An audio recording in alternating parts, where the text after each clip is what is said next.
আসসালামু আলাইকুম। আশার মিনি কিচেনে সকল বন্ধুদের স্বাগত জানিয়ে শুরু করছি। আজকে আমি নিয়ে এসেছি বেগুনের একটা নতুন রেসিপি। বেগুন দিয়ে যে এত সুন্দর একটা রেসিপি বানানো যায় সেটাই আমি আপনাদের সাথে শেয়ার করব। বেগুনের এই রেসিপিটা এতটাই টেস্টি হয় যে একটাতে কিছুতেই মন ভরবে না, একটা খেলে আর একটা খেতে চাইবেন। বেগুনের এই রেসিপি একবার বানিয়ে দেখুন, আমি গ্যারান্টি দিয়ে বলতে পারি একটা খেয়ে আর একটা চাইবেন, একটাতে কিছুতেই মন ভরবে না, একটা খেলে আর একটা খেতে চাইবেন। তো চলুন বেগুনের এই রেসিপিটি দেখে নেওয়া যাক। আর যারা নতুন বন্ধু আমার ভিডিওটি দেখছেন, ভালো লাগলে অবশ্যই একটা লাইক দিয়ে আমার চ্যানেলটি সাবস্ক্রাইব করে আমার পাশে থাকবেন। বেগুনের রেসিপি বানানোর জন্য এখানে আমি বেগুন নিয়ে নিয়েছি।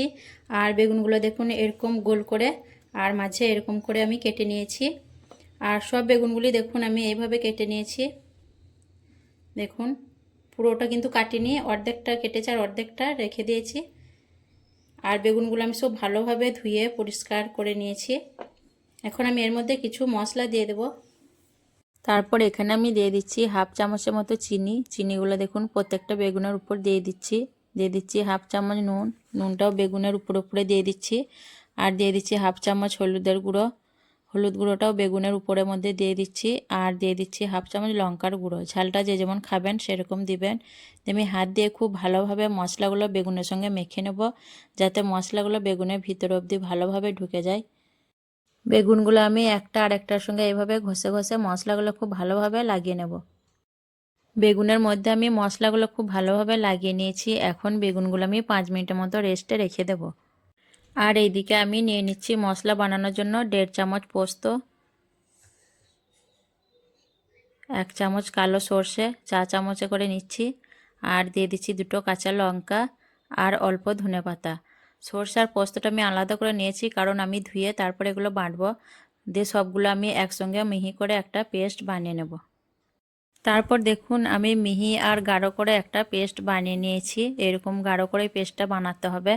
তারপর আমি এখানে দিয়ে দিচ্ছি পরিমাণ মতো নুন আর খুব অল্প পরিমাণে একটু সর্ষের তেল দিয়ে আমি নেড়ে চেড়ে খুব ভালোভাবে তেল আর নুনটা মিশিয়ে নেব মশলার সঙ্গে।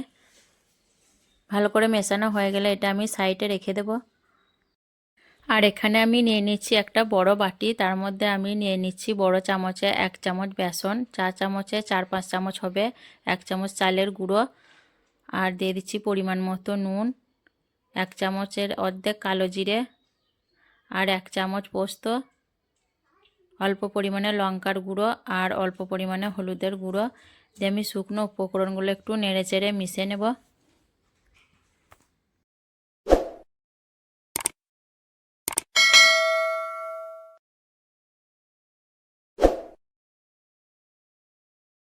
শুকনো উপকরণগুলো ভালো করে মিশানোর পর আমি অল্প অল্প করে পানি দিয়ে ব্যাটারটা তৈরি করে নেব। একবার আমি পুরো পানিটা দেব না, অল্প অল্প করে দিয়ে ব্যাটারটা তৈরি করে নেব। ব্যাটারটা দেখুন আমি বেশ ভালো করে ফেটিয়ে তৈরি করে নিয়েছি। আর ব্যাটারের ঘনত্বটা দেখুন আমি এরকম গাঢ় করেছি, পাতলা ব্যাটার করিনি, এরকম গাঢ় করেছি। আর ব্যাটারটা এরকম গাঢ়ই তৈরি করতে হবে। তারপর আমি এখানে দিয়ে দিচ্ছি অল্প পরিমাণের ধনেপাতা দিয়ে আবারও আমি নেড়েচেড়ে খুব ভালোভাবে ব্যাটারের সঙ্গে ধনেপাতাটা মিশিয়ে নেব। ভালো করে মেশানো হয়ে গেলে এটা আমি সাইডে রেখে দেব। তারপর দেখুন যে বেগুনগুলো আমি মশলা মাখিয়ে রেস্টে রেখে দিয়েছিলাম সেগুলো নিয়ে নিয়েছি। আর যে কাঁচা লঙ্কা, ধনেপাতা, সরষে আর পোস্তর পেস্টটাও নিয়ে নিয়েছি। এখন আমি বেগুনের মধ্যে এই পেস্টটা লাগিয়ে নেব। দেখুন বেগুনের এই মাঝের অংশে আমি 1 চামচ করে এই পেস্টটা লাগিয়ে নেব।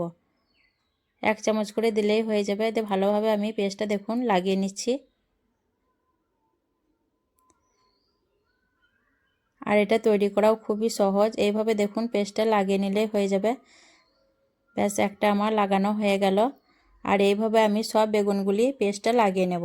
বেগুনের এই রেসিপিটা এই ভিতরে পুর দেওয়ার কারণে বেশি টেস্টি হয়, তার জন্য কিন্তু খেতে দুর্দান্ত লাগে।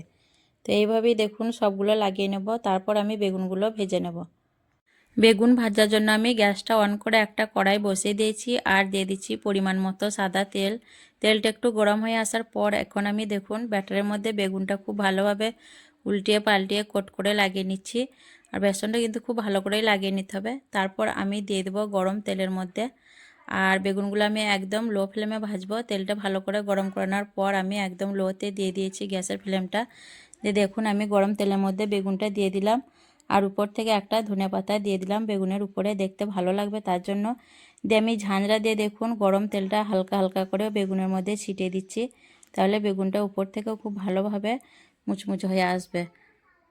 নিচের দিকটা কিছুক্ষণ হওয়ার পর আমি বেগুনটা একবার পাল্টে নিচ্ছি, আর এইভাবে কিছুক্ষণ পর পর উল্টে পাল্টে আমি বেগুনটা ভেজে নেব। আর বেগুনগুলো আমি একটা একটা করে ভেজে নেব, তাহলে খুব সুন্দরভাবে ভাজা হবে। বেগুনটা আমি বেশ কিছুক্ষণ উল্টিয়ে পাল্টিয়ে মুচমুচে করে ভেজে নিয়েছি। এই বেগুনটা এখন আমার ভাজা হয়ে গেছে, তুলে নিচ্ছি। আর বেগুনটা দেখুন দেখতে কতটা লোভনীয় হয়েছে। দেখতে যেমন লোভনীয়, খেতেও কিন্তু দারুণ টেস্ট হয় এই বেগুনগুলো। আর বাকি বেগুনগুলো আমি এই একইভাবে ভেজে নেব। আর প্রত্যেকটা বেগুন দেখুন দেখতে অনেক লোভনীয় হয়েছে আর দারুণ টেস্টি হয় এই বেগুনগুলো। এইভাবে আপনারাও ভেজে নিতে পারবেন খুব সহজেই। আজকের এই বেগুনের রেসিপি কেমন লেগেছে অবশ্যই কমেন্টে জানাবেন। ভালো লাগলে লাইক করবেন, শেয়ার করবেন, আর আমার চ্যানেলটি সাবস্ক্রাইব করে আমার পাশে থাকবেন। আসবো আবার অন্য কোনো রেসিপি নিয়ে। সকলে ভালো থাকবেন, সুস্থ থাকবেন। আল্লাহ হাফেজ।